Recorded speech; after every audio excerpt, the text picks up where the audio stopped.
que je suis député depuis 2007 et que j'ai jamais eu un moment aussi dur, aussi violent dans l'hémicycle.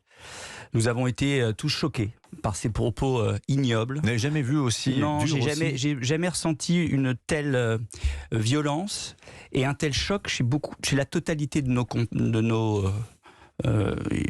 collègues députés. J'ai été élu député moi aussi, même si je suis aujourd'hui au gouvernement.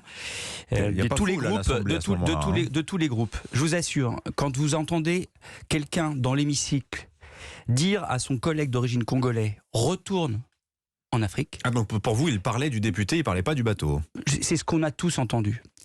Qui est dit qu'il, avec un S, sans S. Je vous dis le ressenti qui a été le nôtre. Tout le monde a été choqué. J'ai vu des députés qui étaient en pleurs après ce moment-là.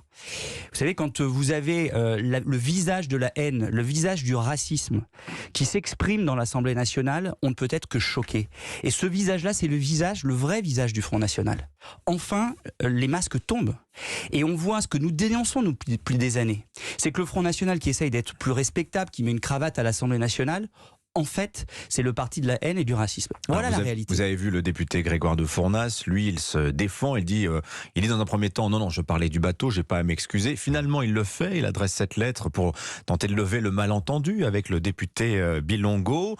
Et on voit que la France Insoumise réclame l'exclusion du député.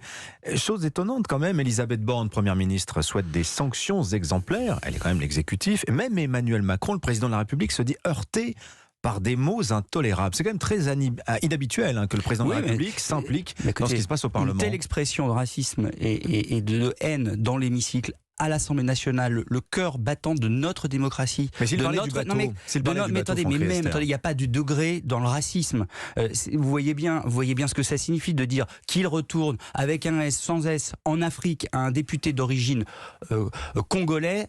On voit bien, donc d'origine congolaise, on voit bien ce que ça signifie. Ça, c'est votre interprétation. Mais non, mais c'est pas moi. Mais c'est l'interprétation et c'est ce qu'ont vécu tous les députés qui étaient présents de tous les groupes, visiblement hors celui du Rassemblement national. C'est ça qu'on a vécu. Et tous les Français qui nous écoutent comprennent bien que quand on dit ça à quelqu'un d'origine congolaise, qu'il retourne en Afrique, en parlant des bateaux, en parlant de lui, peu importe, c'est d'une violence sans nom et c'est absolument inacceptable dans une république dont les valeurs ne peuvent tolérer ça.